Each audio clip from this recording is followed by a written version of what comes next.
Hello les amis, comment ça va? J'espère que vous allez bien, je vous retrouve aujourd'hui dans mon bureau, voilà, cadre inhabituel, mes rideaux, ma fenêtre et puis mon canapé derrière moi en face de mon bureau pour démarrer un nouveau format de vidéo, un nouveau type de vidéo qui s'appelle donc, comme vous voyez dans le titre, Minute Coaching et qui, je le sais déjà, durera plus d'une minute.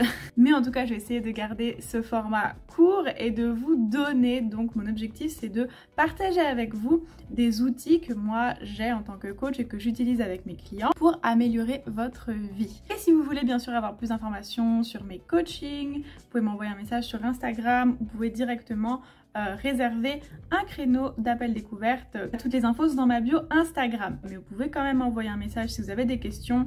En gros, je vous aide à soit devenir végétarien, vegan ou végétaliser votre alimentation, diverses raisons et objectifs. Et mon autre type de coaching, c'est donc du développement personnel. Je suis self-love coach et je vous aide à devenir qui vous êtes vraiment et à améliorer certaines dimensions de votre vie ou à atteindre le niveau auquel vous devriez être dans votre vie. Donc c'est la transformation sur plusieurs semaines, mais aussi du consulting, juste des coachings d'une heure, voilà, pour résoudre un problème en particulier et pour avoir une stratégie. Donc voilà, d'ailleurs il me reste que 4 places pour ce mois-ci. Bref, intro beaucoup trop longue pour une vidéo qui s'appelle Minute Coaching. Donc c'est parti pour la vidéo d'aujourd'hui.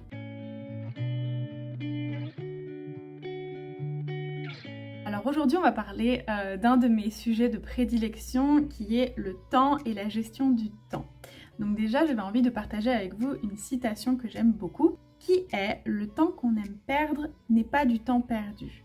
C'est très intéressant puisque aujourd'hui on court un peu après le temps, on voit beaucoup le temps sous l'angle de la productivité, pas trop comme un temps plaisir, un temps passé, un temps où on peut s'ennuyer, où on peut rien faire et justement permettre à notre cerveau de se reposer un petit peu, à notre individu de se reconnecter à lui-même dans ce temps qui est juste du temps. Mais sachez qu'il est très important de prendre le temps et de prendre différents temps dans la journée.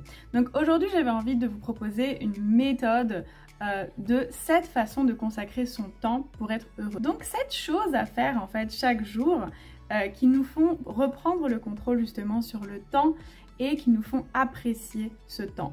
Puisque beaucoup d'entre vous, je pense, se sentent un peu dépassés par le temps et n'ont pas l'impression de le contrôler vraiment, soit parce que la journée est trop courte ou soit parce que vous avez des difficultés d'organisation. Et donc comme tout le monde, vous n'avez pas envie de perdre votre temps, vous avez envie d'utiliser le temps à votre faveur et de chaque jour faire le maximum de choses, mais je pense qu'il y a des choses plus importantes que d'autres et que ces 7 choses justement, ces 7 façons de consacrer votre temps chaque jour, eh bien vous aideront sur le long terme, que ce soit après votre semaine ou après votre mois ou en bilan de votre année par exemple, de vous dire ah dis donc j'en ai fait des choses et j'ai pris soin de moi et j'ai avancé dans ma vie. Alors le premier temps, c'est le plus important, c'est le temps qu'on utilise pour dormir. Évidemment, vous ne pouvez pas ne pas dormir, mais c'est un temps qui est fondamental, le temps pour dormir.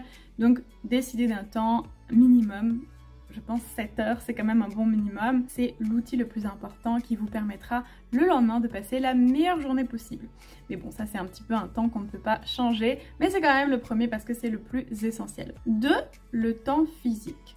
Donc, prenez un temps pour bouger votre corps, c'est super important, d'au moins marcher 30 minutes par jour. Donc regardez, ça se trouve dans les trajets que vous faites dans la journée, vous marchez déjà 30 minutes. Et si vous ne pouvez pas ou si vous ne voulez pas marcher juste 30 minutes, bien que la marche soit très très bonne pour le mental, pour le corps, et que c'est assez facile et accessible, eh bien faites au moins 15 minutes, allez 10 minutes de sport intensif si vous voulez, mais en tout cas bougez votre corps, prenez le temps d'avoir une activité physique et pas forcément sportive, mais si vous aimez le sport, justement faites un petit workout à la maison ou faites une activité sportive qui vous plaît. Chaque jour, c'est fondamental. Surtout en ce moment, on a de plus en plus de problèmes liés à la sédentarité, donc le temps physique. Troisième temps, le temps pour la concentration.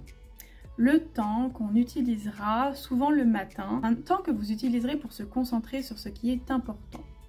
Donc ça peut être 5 minutes le matin pendant que vous prenez votre café ou peu importe avant de démarrer votre journée où vous allez décider des objectifs de la journée. Vous allez faire une to-do list, ou si vous avez déjà une journée bien établie et que vous n'avez pas besoin de faire de to-do list, et bien prenez ce temps, 5 minutes, c'est pas grand chose, hein.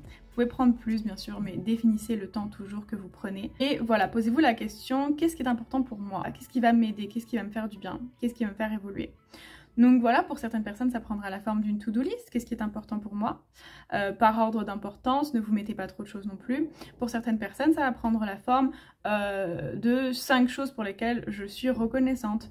5 choses pour lesquelles j'ai envie d'exprimer de la gratitude. Donc c'est ça qui est important pour vous. Et on peut aussi, bien sûr, à la fin de la journée, faire une liste des choses à faire le lendemain. Donc voilà, c'est un temps de concentration. Quatrième, le temps intérieur. Donc c'est un temps qu'on va utiliser pour se connecter à soi, à son monde intérieur. Beaucoup de gens utiliseront la méditation, donc tous les jours, 10 minutes. 10 minutes, c'est rien dans une journée. Si vous voulez démarrer, il y a plein d'applications. J'ai une vidéo sur la méditation où ça peut être 20 minutes, peu importe, ça peut être 5 minutes, mais un temps, en tout cas, intérieur, c'est-à-dire un temps où vous allez juste être en introspection. Donc si vous ne faites pas de méditation ou si ça ne vous intéresse pas, vous pouvez juste utiliser votre temps, par exemple dans le métro ou par exemple dans votre voiture, pour ne pas lire, ne pas réfléchir à quelque chose, ne rien faire en fait, ne pas écouter de la musique, juste être connecté à vous-même. Mais c'est très très très important pour avoir une bonne relation, pour rester connecté à soi, pour être aligné avec ses émotions, avec notre vécu et pour voilà, limiter le stress. Bien sûr, le temps d'introspection, le temps intérieur aide énormément à gérer ou à prévenir les problèmes de stress. Cinquième temps que vous devez utiliser dans une journée, c'est le temps pour vous, le temps pour soi. Alors, ça peut être un temps où, je sais pas, vous vous démaquillez, vous faites une skincare routine, par exemple, et qui va être vraiment un moment de détente, de relaxation, de connexion à soi. Mais en gros, un temps pour soi, un temps pour vous, c'est un temps où vous êtes dans le moment présent. Vous aimez faire la cuisine par exemple et vous vous concentrez et vous faites à manger. Donc ça peut être lire par exemple, ça peut être, je sais pas, mais en tout cas, il faut que ce soit une activité où vous êtes dans le moment présent et vous faites quelque chose pour vous, pour vous.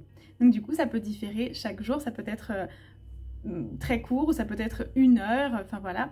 Mais en tout cas, l'intention est de faire quelque chose pour soi, de prendre soin de soi et de se connecter au moment présent. Sixième temps, et ça va en faire rire certains, le temps pour jouer.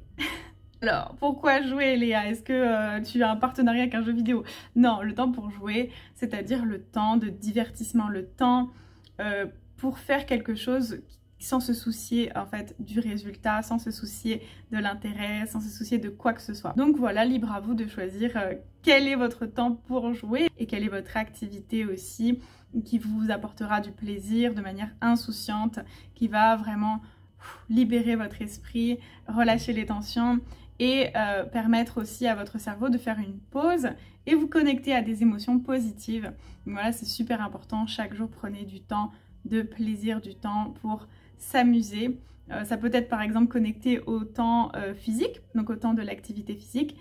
Par exemple, si vous faites un sport avec des amis que vous aimez, vous mettez les 2 temps en même temps. Et enfin, dernier temps, qui est un temps extrêmement important et je trouve de plus en plus négligé, c'est le temps de connexion. Donc le temps, pas de connexion internet, non, non, non, pas de connexion avec des appareils, non, le temps de connexion aux autres. Le temps intime avec les gens qu'on aime. Et ça, c'est vraiment, vraiment important. Donc d'avoir un temps qui nous connecte en fait à quelqu'un qu'on apprécie et si possible un temps physique.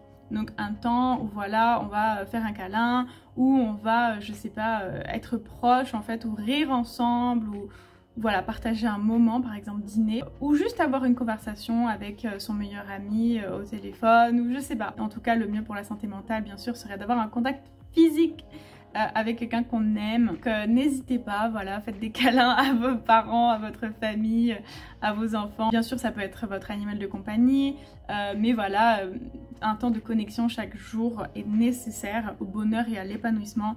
Donc prenez le temps chaque jour de vous connecter avec les autres. Donc voilà, si vous consacrez un moment à chacun de ces temps par jour, je vous assure que ça va aller beaucoup mieux et que vous allez pouvoir être beaucoup plus détendu et donc avoir un workflow, une productivité qui va être beaucoup mieux vécue et aussi bien sûr une vie beaucoup plus riche, beaucoup plus équilibrée et probablement plus apaisée.